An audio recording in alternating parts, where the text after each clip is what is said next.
আমরা নাকের পলিপ সম্পর্কে অনেক সময় শুনে থাকি এবং এই পলিপ নিয়ে অনেক অপচিকিৎসার শিকার মানুষ হন, সেটিও আপনি প্রথমেই বলেছেন। আসলে পলিপ জিনিসটা কি, কেন অপচিকিৎসার শিকার হতে পারেন, বা পলিপ হলে আসলে কি করা উচিত, এই সম্পর্কে আমাদেরকে একটু ধারণা দেবেন। এটি খুবই চলতি একটি শব্দ, নাকের পলিপ। আমাদের মেডিকেল চিকিৎসা বা শাস্ত্রে যেটা পলিপ বলি, সেই বেশিরভাগ ক্ষেত্রে সেই পলিপ নিয়ে চিকিৎসা হয় না। আচ্ছা।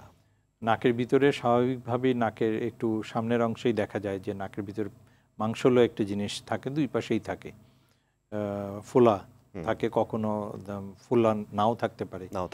তো এগুলোকে আসলে আমরা টার্বিনেট বলি, যেগুলো নাকের একটি স্বাভাবিক অংশ। এই অংশগুলোর হচ্ছে যে স্বাভাবিক যে ধুলাবালি, তারপরে নাকের অ্যালার্জি, এই টাইপের সমস্যাগুলোতে এগুলো স্বাভাবিকভাবে দিনের ভিতরে বিভিন্ন সময়ে ছোট এবং বড় হয়। আচ্ছা। তো ছোট এবং বড় হয়, এবং এটার কারণে অস্থায়ীভাবে কিছু সময়ের জন্য নাক বন্ধও থাকতে পারে। আমাদের নাকেরও বন্ধ থাকলে যে দুই পাশে একসাথে বন্ধ থাকে সেরকম নয়। আমাদের এক সাইড খোলা থাকলে আরেক সাইড বন্ধ থাকে, কখনো দুই পাশ খোলা, কখনো দুই পাশ বন্ধ, এরকম নাকের ভিতরেও একটা চক্র স্বাভাবিকভাবে থাকে। তো যখন কেউ এই নাকের ভিতরে এই মাংসলো জিনিসগুলোকে বেশি বড় দেখতে পারে, সেটা বাচ্চাদের হতে পারে, বড়দের হতে পারে, তখন এটাকে স্বাভাবিকভাবে সাধারণ লোকেরা এটাকে পলিপ বলে এবং এটার চিকিৎসার জন্য খুব উৎসাহী হয়ে পড়ে। তো আমরা এগুলোকে বলি হাইপারট্রফিড টার্বিনেট। এবং আমরা জানি যে কিছু স্বাভাবিক কারণে, যেমন বললাম যে ইনফেকশন হওয়া, অ্যালার্জি হওয়া, দিনের ভিতরে বিভিন্ন সময় এটা কারণ হতে পারে। তো এটা বেশিরভাগ ক্ষেত্রে কোনো চিকিৎসার প্রয়োজন হয় না। কিন্তু যদি কারো দীর্ঘ সময়ের জন্য নাক বন্ধ থাকে এবং এই টার্বিনেটগুলো বা মাংসগুলো বড় থাকার জন্য হয়, তখন এটা চিকিৎসা লাগে।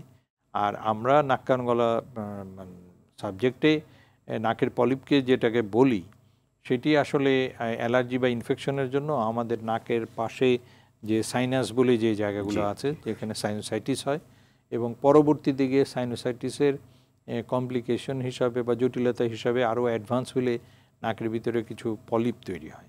সেগুলোকে আসলে আমরা মেডিকেলি পলিপ বলি, এবং সেগুলো একটা আলাদা রোগ। সেটার জন্য অবশ্যই অ্যালার্জি থাকলে অ্যালার্জির চিকিৎসার প্রয়োজন হয়।